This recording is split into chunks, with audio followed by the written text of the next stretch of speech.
Salut à tous, j'espère que vous allez bien. Aujourd'hui, on se retrouve dans une nouvelle vidéo. J'ai retrouvé mon énergie, mais pas totalement encore ma voix, donc je m'en excuse.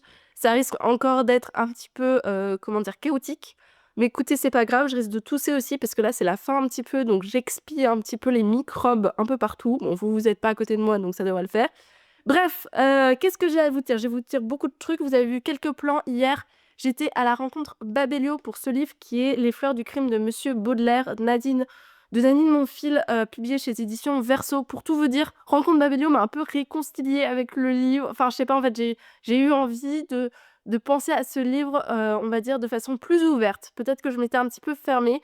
Je garde mon avis aussi que ce livre a quelques petits trucs qui me gênent un petit peu. Bref, pour vous expliquer, parce que vous avez peut-être pas vu le dernier vlog, mais ici, on va être sur un mélange d'enquête, on peut pas dire réécriture, mais de prise en main, on va dire, d'un personnage qui a existé, donc qui est Charles Baudelaire, pour le faire exister à travers l'histoire. Et ça, c'est un vrai plus. C'est en fait, on va prendre chaque élément de la vie de Baudelaire qui va être ajouté dans ce livre, à côté, voilà, d'une enquête assez macabre. Pour le coup, je pense que c'est la bonne période pour le lire, dans le sens où ça va vous faire penser un petit peu à Halloween, à cette ambiance vraiment, vraiment sombre, vraiment ce qu'on appelle creepy, un petit peu, ce genre de choses. En fait, on a Charles Baudelaire qui se promène un soir dans la rue après être sorti. Enfin, il a bien bu et du coup, il se rend pas compte que quand il trébuche sur quelqu'un, cette personne n'a plus de tête.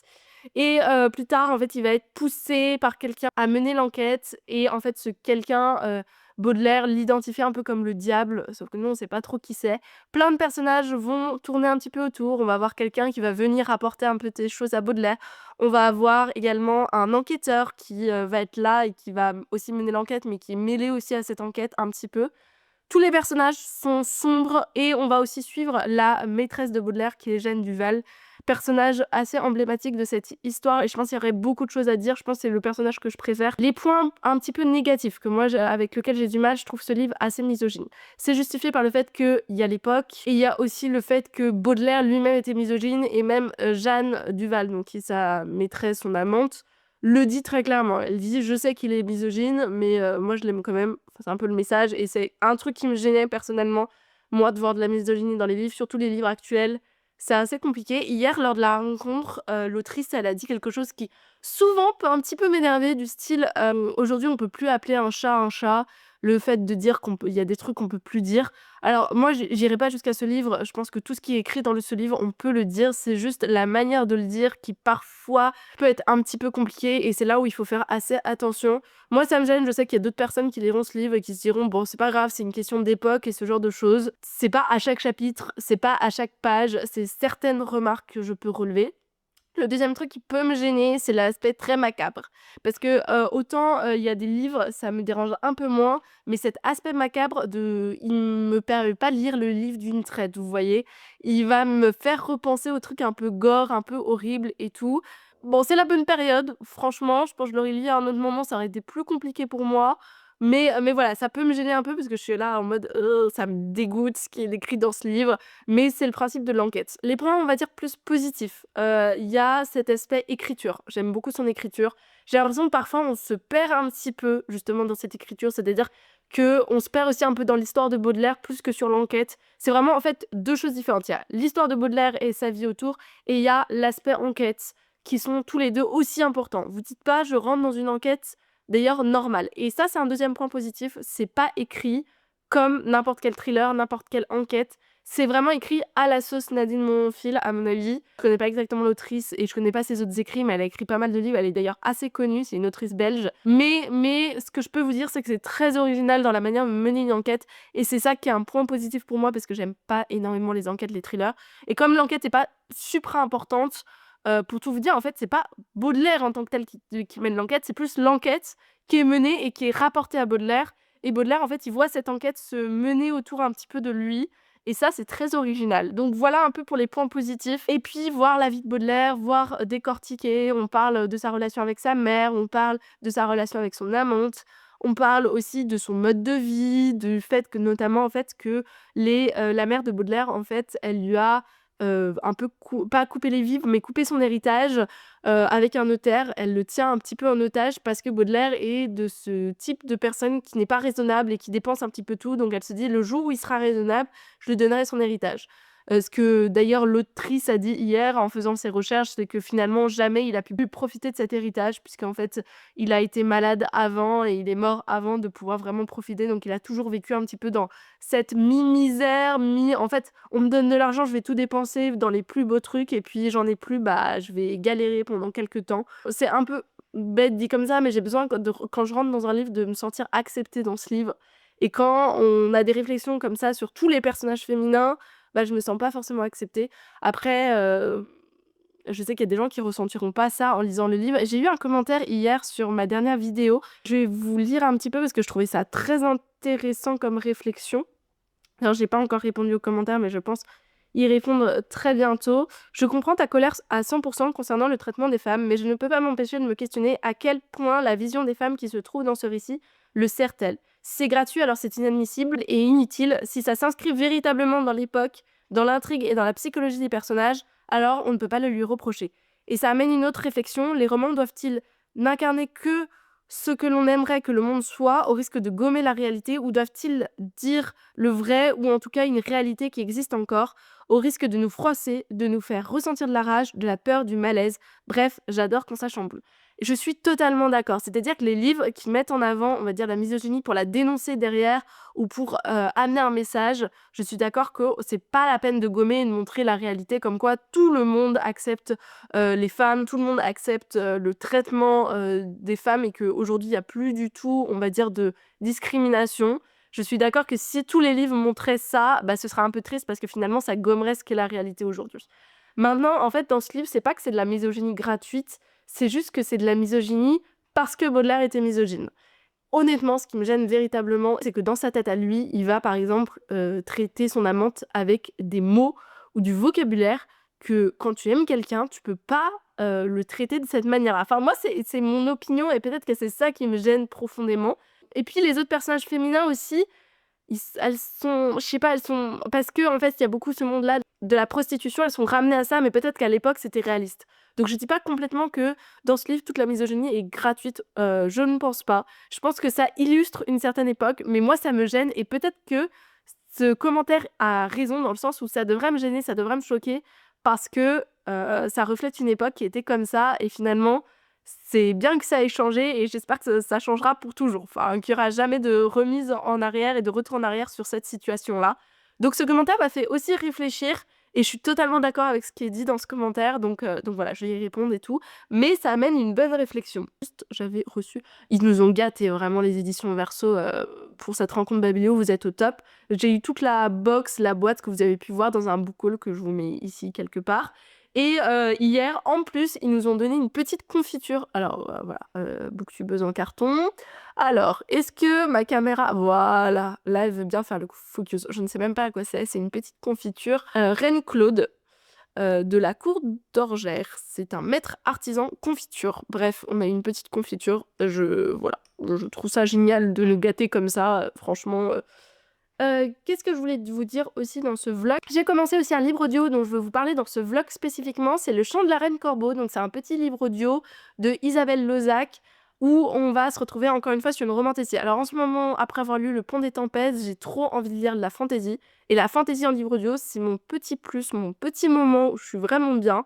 Souvent, je fais ma petite vaisselle et tout, et je lis de la romantasy, c'est trop bien. Ici, donc on est dans un monde où on a notre personnage féminin qui est de famille noble, enfin même de famille royale, c'est la dernière en fait. Il y avait 3 filles, et elle, c'est la dernière née. Elle est pas du tout destinée à régner d'ailleurs, elle a été envoyée plusieurs fois en fait dans les limites, dans les frontières, du royaume pour patrouiller et en fait devenir plus tard un peu commandante, des armées ou commandante d'une partie des armées.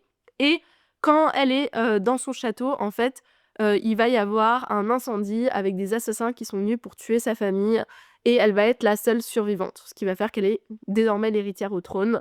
Elle va revenir un peu pour asseoir son pouvoir et parce que les nobles sont un peu en train de se faire la guerre, ils savent pas qu'il y a une survivante et tous les nobles vont lui proposer un prétendant pour se marier et pour prendre en fait le pouvoir aussi, les familles nobles et elle va décider de, se marier à un jeune homme d'une famille noble parce que le but c'est aussi de faire en sorte que les familles nobles se calment et que voilà, elles sont prises en compte. Mais le dernier d'une famille, tout simplement parce qu'il n'est pas du tout destiné à tout ce qui est politique. Il est plutôt érudit, en fait, il est montré comme un érudit et elle va décider que c'est lui parce qu'elle le trouve sympathique, parce qu'elle l'a entendu parler un petit peu comme ça. Sauf qu'en fait, elle va tuer tous ses rêves à lui et je pense que le contexte et le pitch, de ce livre promet. L'écriture un peu poétique, j'ai eu du mal. Le premier chapitre, je dirais que j'ai un peu eu du mal avec cette écriture poétique où tu avais l'impression, vraiment, après ça veut dire que c'est bien fait aussi, mais en gros, j'avais vraiment l'impression que l'autrice dépeignait, le fait que notre jeune fille est en train de se faire plus ou moins tuée par les assassins, elle se bat, mais c'est comme si je voyais cette scène au ralenti. Donc c'était très bizarre comme sentiment. Je me suis dit: «Purée, si c'est ça tout le long, ça va être très long», et en fait, dès le 2-3e chapitre, j'étais dans l'histoire et là, j'y suis vraiment, donc j'ai hâte de vous en donner des nouvelles. Je vais commencer très prochainement un vlog dark romance parce que j'ai très envie pour cette période-là, Halloween et tout. Et le dernier livre dont j'avais envie de vous parler, c'est Winx, le tome 3. C'est une petite saga de Rowan Lockhart, donc un de mes, partenaires, livresques de cette année, et il a écrit cette saga. En fait, c'est des tomes qui sont assez courts, il faut moins de 200 pages et moi je les lis vraiment comme des épisodes un petit peu de série et c'est vraiment, vraiment cool. Ce que j'aime, c'est que ça parle aussi du volleyball. On est sur une équipe de lycée, certains ils veulent devenir professionnels, d'autres ils ont pas forcément cette ambition et on va suivre 2 couples. C'est des romances MM qui se lisent très, très bien, qui sont très, très cool. Là, j'ai lu que 2 chapitres du tome 3 et je suis déjà à fond dans l'histoire. Je trouve que, vous voyez, quand il y a 2 couples, la difficulté, on va dire, c'est de faire en sorte que les 2 couples ne se ressemblent pas. Parce que, il y a beaucoup de couples, on va dire, dans les histoires ou dans les romances qu'on peut suivre et qui se ressemblent beaucoup. Et au sein d'un même livre, il faut vraiment que les 2 couples ne se ressemblent pas, que leur histoire ne se ressemble pas, que leur caractère ne se ressemble pas. Quand on a 4 personnages masculins avec chacun leur vie, chacun leur histoire, il faut vraiment faire en sorte que ça matche. Et là, pour le moment, ça matche vraiment bien et je trouve qu'il y a un vrai travail, on va dire, de l'auteur là-dessus. Et c'est quelque chose qui aurait pu me faire peur et qui me faisait peur peut-être dans le tout premier tome, parce que c'était un tome plutôt introductif et ce que j'aime avec les sagas, c'est que, quand c'est bien écrit, en fait, ça embellit, en fait, à chaque tome. T'as plus et puis, la relation va de plus en plus complexe et voilà, t'as des histoires et c'est ça qui est vraiment cool. Voilà pour, ce petit tome. Je vous laisse ici et on se reprend très vite.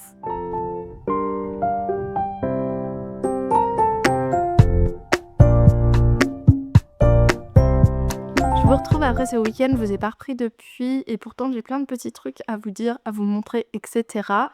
La première chose au niveau de mes lectures, assez rapidement, on va dire, je vais vous parler de la fin des Fleurs, du crime de Monsieur Baudelaire. La fin était, on va dire, cohérente, c'était sympathique de voir comment ça se terminait. Maintenant, je pense que j'ai pris peut-être trop de risques en voulant me remettre sur des enquêtes, sur du polar, sur du policier, parce que c'est pas le genre que je préfère, mais ça, je vous en avais déjà parlé un petit peu.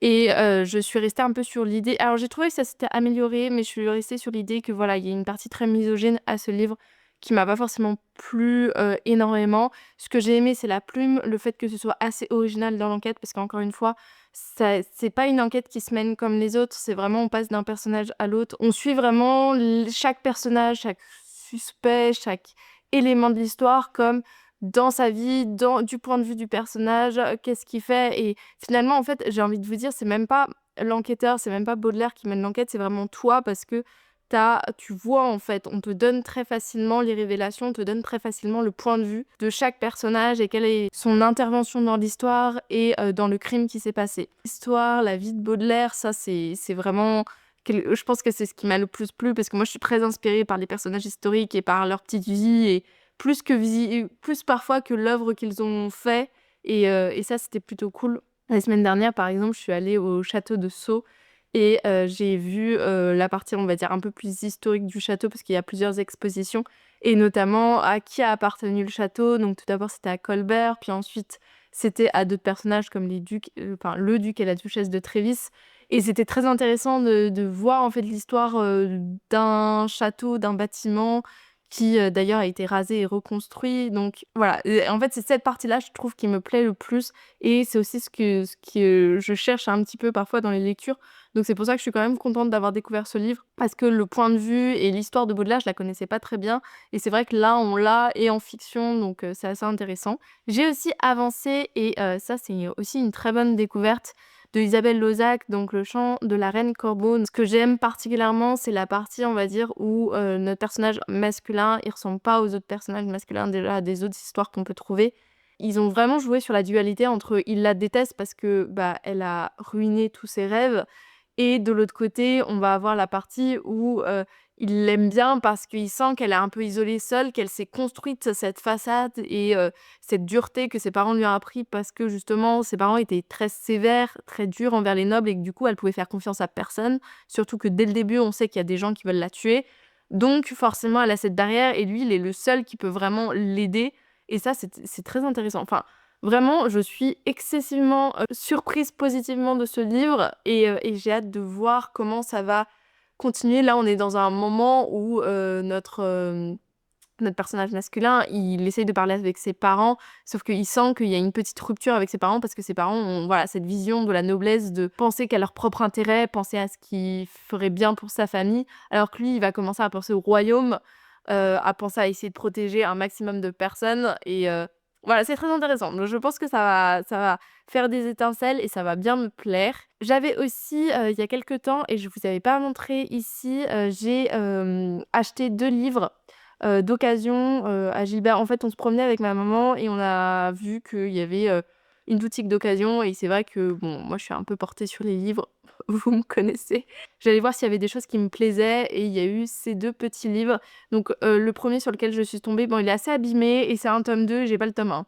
Voilà, ça commence bien. Mais, pour tout vous dire, c'est, L'hiver de la sorcière de, Catherine Arden. Livre de science-fiction, enfin plutôt d'imaginaire Fantaisie, dans le froid l'hiver et ça fait beaucoup de temps que je me dis: «Le jour où je tombe sur le tome 1, je me plonge dans cette saga» parce que c'est le type de saga qui va ressembler un petit peu à Le Livre perdu des sortilèges, dans la manière dont c'est écrit, dans la fantaisie, dans la place, on va dire la fantaisie adulte, mais avec une petite romance à l'intérieur et ça m'intéresse beaucoup. Je vais pas vous, lire le résumé parce que je ne l'ai pas en tête et surtout là, c'est un tome 2 donc il me faudrait le tome 1, mais je vais vous mettre peut-être, le résumé là à l'image rapidement, si vous voulez voir et sinon, peut-être en lien de la vidéo si j'oublie pas. Comme ça, si c'est une histoire qui vous donne envie, vous pourrez voir et j'essaierai de me renseigner. De toute façon, ce serait top si je pouvais me procurer le tome 1 pour l'hiver et commencer cette saga parce que vraiment je pense que c'est le type de saga qui va faire un peu coup de cœur pour moi. Mais je veux pas trop mettre, de poids sur cette lecture parce que j'ai pas envie d'être déçue et d'avoir trop d'attentes. Mais je pense que c'est vraiment des histoires qui peuvent me plaire. D'ailleurs, si vous l'avez lu, n'hésitez pas à me le mettre en commentaire parce que ça m'intéresserait beaucoup de savoir qu'est-ce que vous en avez pensé. Deuxième lecture que j'ai trouvée qui était en fait, on faisait le tour, ma mère avait plus de livres que moi. Si tu prends un autre livre, on va avoir un autre livre gratuit, donc autant qu'on trouve un livre de plus. Et je suis tombée sur ce livre qui m'intriguait depuis assez longtemps. J'en ai beaucoup entendu parler, là on m'entend moins parler parce que je pense que la duologie, je crois que c'est une duologie, c'est terminé et que voilà, ça fait un petit peu de temps. Mais c'est toujours quelque chose qui m'intéresse, donc c'est Tant qu'il le faudra de Cordelia. En fait, on va avoir plein de personnages, plein d'amis qui luttent et qui militent pour les droits LGBT. Ça va un peu être leur groupe d'amis, leur histoire. Vous savez comme j'aime les histoires de groupes d'amis. Donc c'est pour ça, je pense que ce livre m'avait intriguée dès le départ. Et je pense que ça peut être une bonne histoire à découvrir. Surtout que de mémoire, il a eu pas mal de bons retours ce livre. Donc il me donne très envie. Et je vous en parlerai plus exactement quand je l'aurai commencé. Voilà, pour pouvoir vous en parler. Donc ça, c'était mes 2 petites lectures qui rejoignent ma bibliothèque qui est déjà bien remplie. Ça, c'est un truc vraiment il faudrait que, je me procure d'autres bibliothèques, mais c'est pas trop dans le goût du jour pour le moment, mais c'est vrai que ça commence à bien se remplir et en même temps, je lis pas mal, hein, en ce moment, donc c'est plutôt voilà, en termes d'arrivée et de VS, livres que je lis, c'est plutôt régulier. Faut que je travaille cet après-midi, donc assez compliqué, il faut que je me déplace et tout. Je lirai peut-être plus ce soir. Ce matin, je suis contente, j'ai terminé, l'update lecture pour vous pour samedi. Du coup là, pour ma semaine, toutes les vidéos et même, réels et posts ont été faits, mais j'aimerais bien m'avancer pour la semaine prochaine et du coup essayer de commencer à faire des posts, sachant qu'à chaque fois, au début de la semaine, j'ai du temps, énormément de temps même pour faire des choses et après ça commence à devenir un petit peu compliqué, donc essayer de régler ça. Je pense pour que cette vidéo, je vais m'arrêter ici. J'espère que vous avez apprécié. C'est voilà, c'est des petites vidéos vlog posées où je vous raconte un petit peu mes lectures en cours. N'hésitez pas à me dire les lectures que vous lisez en ce moment. Je suis assez intriguée. Est-ce que vous êtes plutôt dans l'ambiance cosy automne? Est-ce que vous êtes plutôt dans l'ambiance je lis ce que je veux, peu importe la saison? Ou est-ce que vous lisez, je sais pas, de la fantaisie en ce moment comme moi, ça m'inspire beaucoup et voilà, n'hésitez pas à me mettre tout ça en commentaire. et je vous dis sinon à très bientôt pour une prochaine vidéo. Salut!